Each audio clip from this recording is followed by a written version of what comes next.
महाराज के कहने का तात्पर्य कि जो भी राज्य हमारे यज्ञ के अश्व का श्रद्धा पूर्वक स्वागत करेगा,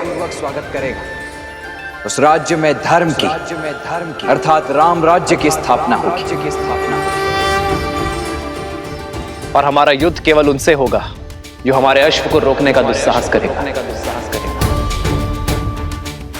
आचार्य, हमें अश्वमेध यज्ञ की तैयारी आरंभ करनी चाहिए।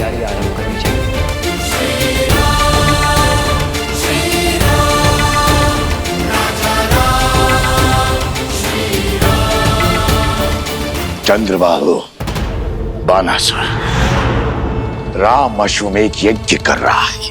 अश्वमेध यज्ञ अपने राम राज्य का प्रचार कर रहा है, किंतु मैं ऐसा नहीं होने दूंगा।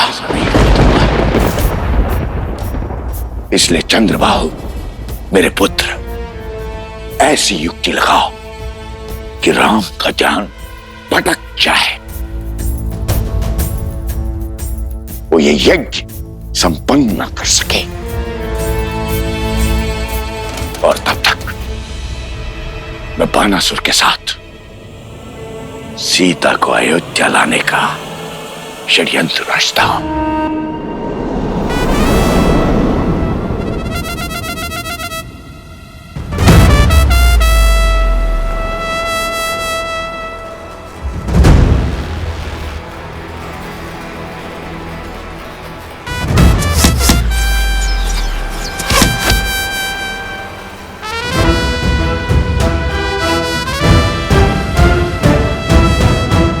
इसमें कौन सी बड़ी बात है लवकुश?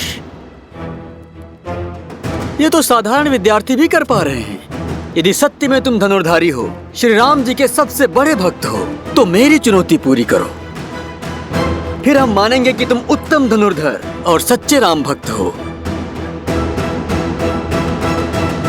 क्या है चुनौती? अभी बताता हूँ।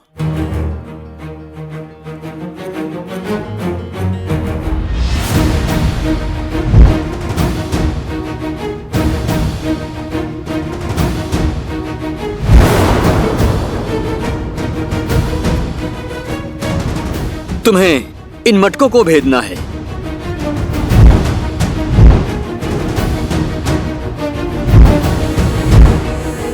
बोलो, भेद पाओगे इसे?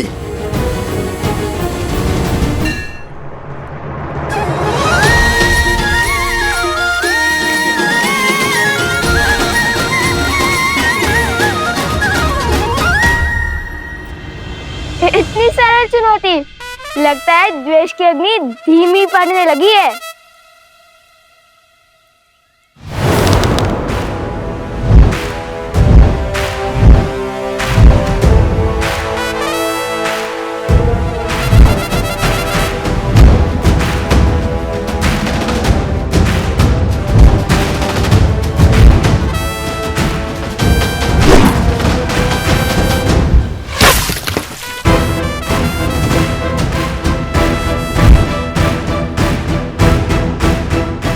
बस इतना ही सामर्थ्य है?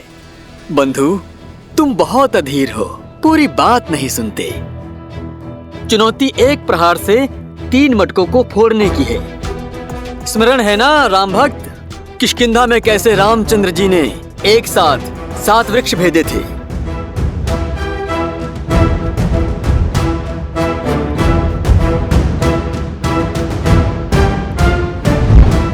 तुम भी अधीर हो, शीघ्र प्रसन्न हो जाते हो भ्राता शांडिल्य। ये चुनौती हम पूर्ण तो करके ही रहेंगे।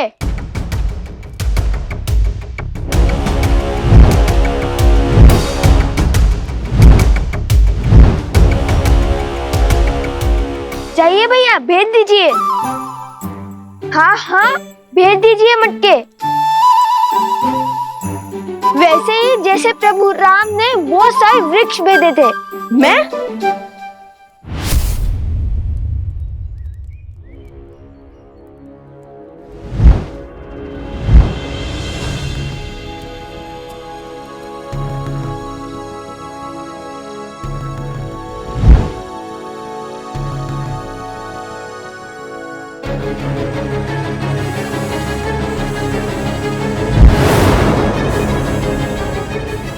रुको रुको, वहां से नहीं, तीनों मटकों को यहां से भेजना है, यहां से। जहां पे मैं खड़ा हूं बाण यहां से चलाना है।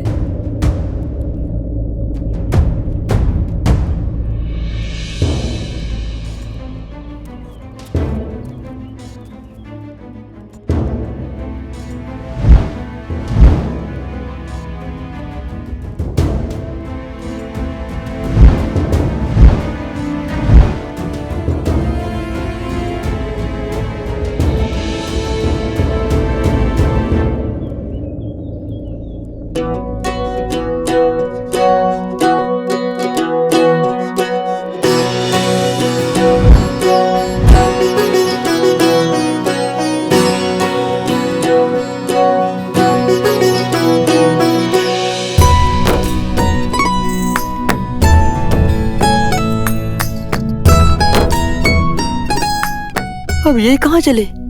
लगता है पराजय स्वीकार कर ली इसने।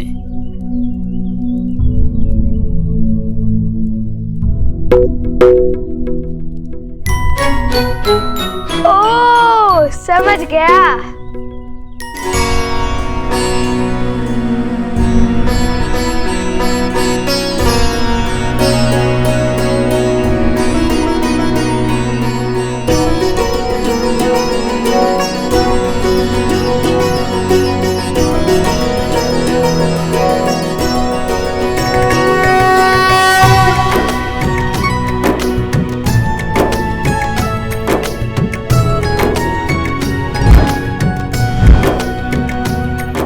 क्या देख रहे हैं भैया?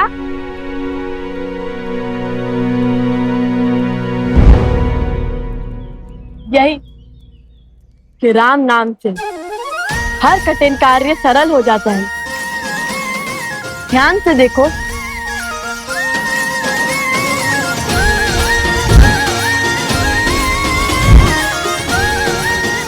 भैया, अब ये 3 मटकों को अवश्य एक साथ भेदेगा। हाँ, अवश्य भेदेगा।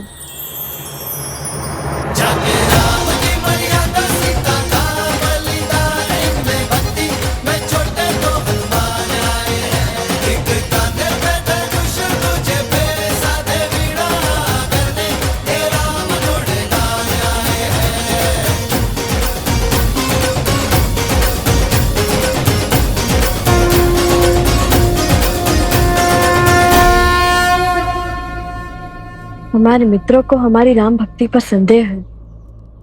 जिस राम नाम से पत्थर भी जल पर तैर जाए, उसी राम नाम ने हमें दिशा दिखाई है।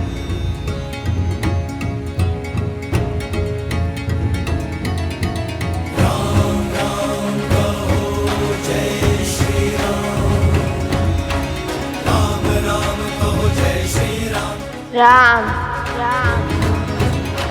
सर पे हो रघुवर का हाथ तो हर दुविधा आसान होगी। तुम वीर पुरुष, तुम पराक्रमी, तुम मर्यादा के हो स्वामी। साथ तुम्हारा इसके साथ तुम संकट हर लो आगामी। मन में है विश्वास तो आकाश में पड़ेगा। जब होगी जीत तो हर दिशा में राम नाम गूंजेगा। राजा राम।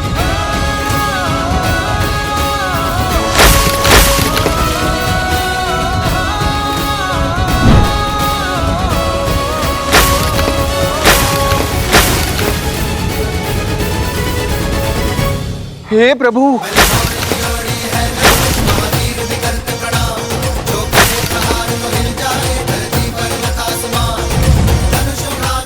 अरे कोई रोको, उस तीर को देखो।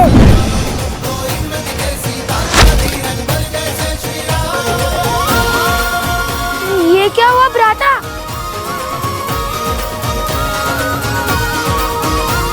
अरे मटके! कितना जल बह रहा है। कोई रोको इस तीर को, सारा पानी बह रहा है। चुनौती वृक्ष पर लटके 3 मटके फोड़ने की थी, तुमने तो आश्रम के सारे मटके फोड़ दिए। इस अपराध का तो घोर दंड मिलेगा तुम्हें। मैंने क्या, पूरे आश्रम ने देख लिया। सच्चे राम भक्तों का पराक्रम। अब लगता है वन देवी का पराक्रम तुम दोनों पर बरसेगा।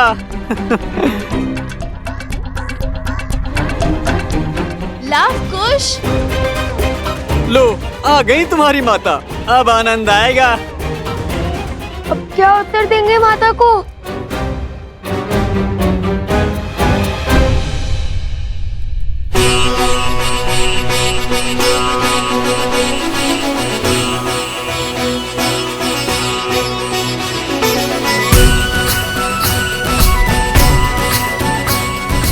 अश्वमेध यज्ञ के विधान के अनुसार ये वेदी 4 अंगुल और ऊंची होनी चाहिए। कुंड तक 21 सीढ़ियां होंगी, सभी 7-7 अंगुल की।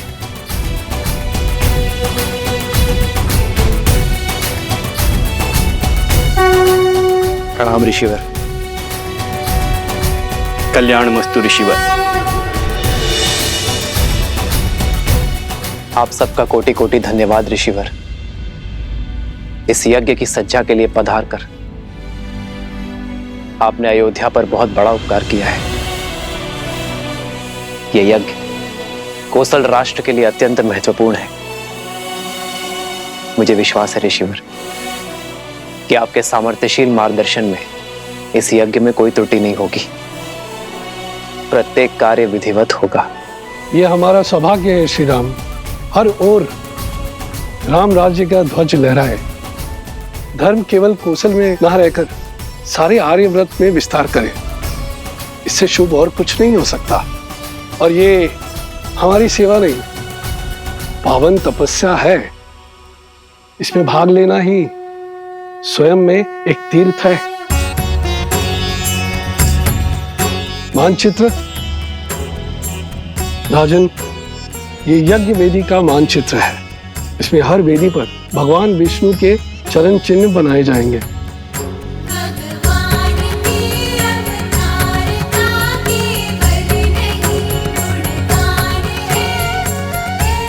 आइए।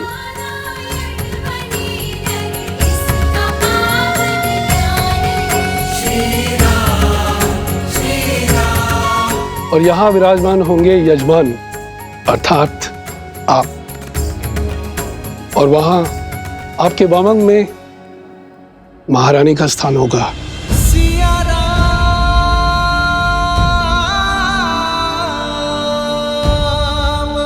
वेदों के अनुसार यज्ञ में यजमान के सपत्नी सम्मिलित होना अनिवार्य है। बिना युगल आहुति के न यज्ञ पूर्ण होता है और ना ही उसका फल मिलता है। आपकी और महारानी की आहुति की शक्ति ही साम्राज्य में सुख और समृद्धि को बढ़ाएगी। राम सिया राम सिया राम।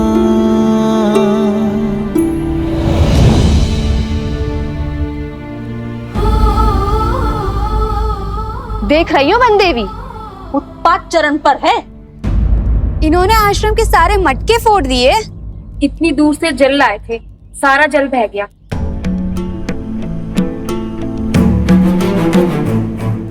लवकुश, ये कैसी उद्दंडता है? क्यों किया तुम दोनों ने ऐसा? उत्तर दो। ये कैसा खेल था? जो भी हुआ उसका उत्तरदायित्व हमारा है, परंतु ये कोई खेल नहीं था, चुनौती थी। गुरु भ्राता शांडिल्य ने कहा था। वनदेवी, मैंने केवल 3 घड़े कहे थे फोड़ने के लिए, सारे नहीं। आप चाहे तो इनसे पूछ लीजिए। हाँ वनदेवी, बात 3 घड़ों पर ही लक्ष्य साधने की हुई थी। लवकुश, माता, वो शक्ति अधिक लग गई। तुम्हारी इस अधिक शक्ति के कारण आश्रम में एक भी बूंद जल नहीं है। अब तुम दोनों का यही दंड है कि तुम दोनों पूरी रात्रि जागकर आश्रम के परिवार वालों के लिए नदी से जल भरकर लाओगे।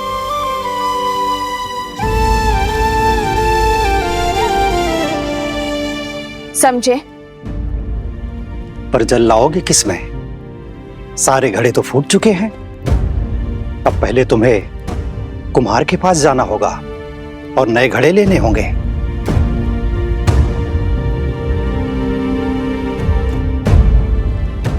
जी माता।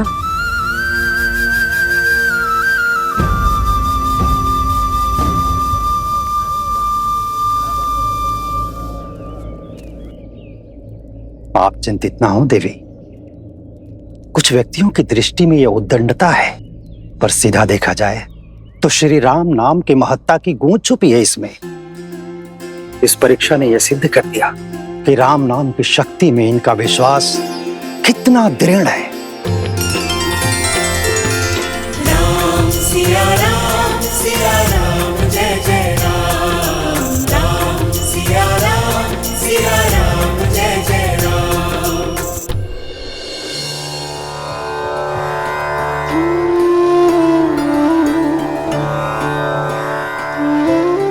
ये लो, ये भी ले जाओ। हम तो केवल 3 जीव हैं। इतने अनाज की आवश्यकता नहीं है हमें, इसे सब में बांट दो। और वैसे भी आश्रम पर जो संकट आया है उसके दोषी मेरी संतान ही तो है। किंतु ये कुमुदनी, ये कोई उपहार या उपकार नहीं है, मेरी क्षमा याचना है।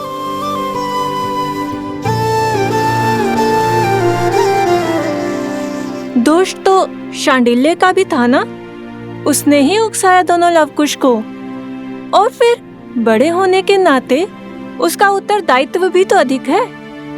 दंड केवल लवकुश को क्यों वन देवी?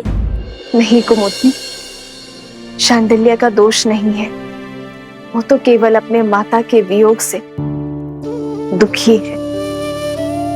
लवकुश को अपनी माता के साथ देखकर कहीं ना कहीं उसके मन में ईर्ष्या होती है, जो कदाचित उसे भी ज्ञात नहीं है। इसीलिए तो वो सदा उनके साथ स्पर्धा करता रहता है। ये लवकुश का कर्तव्य है कि वो शांडिल्य के दुख को समझे, उसे सहानुभूति दे और प्रेम से उसे अपना मित्र बनाए। एक बात कहूं वन देवी, जितनी कठोरता के साथ आप लवकुश को जीवन का पाठ पढ़ाती हैं, वैसे कोई भी माता अपनी संतान को नहीं सिखाते। आप तो उन्हें ऐसे सज्ज कर रही हैं जैसे उन्हें कहीं का राजा बनना है।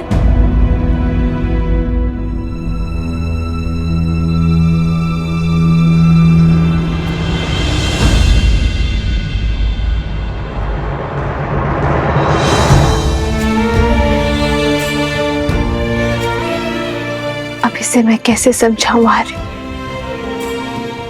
कि एक रानी केवल प्रेम रूपी माता नहीं बन सकती।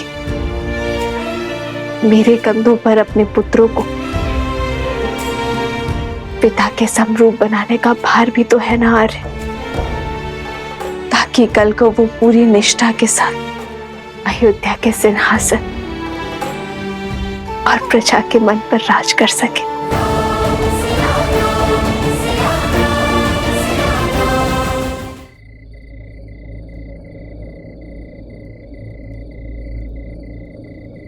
राम। आचार्य,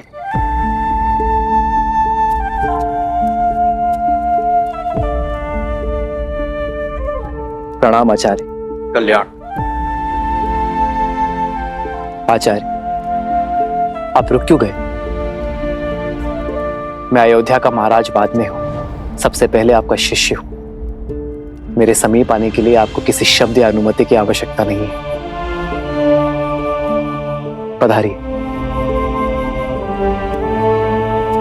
कहिए आचार्य, क्या आदेश है? आपके आने का मंतव्य क्या है? विराजी। नहीं राम, तुम्हारा कर्तव्य केवल राज्य की सीमा का विस्तार ही नहीं है, तुम पर राज्य की स्थिरता, शांति, सुख और समृद्धि का भार भी है। और ये वनवासी सा जीवन इस समस्या का समाधान नहीं है वत्स। जानता हूं गुरुवर, इसलिए तो अश्वमेध यज्ञ करवा रहा हूं। यह जानते हुए भी कि बिना पत्नी के यज्ञ संपूर्ण नहीं हो सकता। राम इस राज को एक सक्षम राजा ही नहीं सर्वश्रेष्ठ उत्तराधिकारी भी चाहिए। ये भी तुम्हारा ही कर्तव्य है और उसके लिए तुम्हारे साथ तुम्हारी अर्धांगिनी का होना अनिवार्य है। कहो क्या होगा इस समस्या का समाधान? क्या दे पाओगे अयोध्या राज को उसकी महारानी?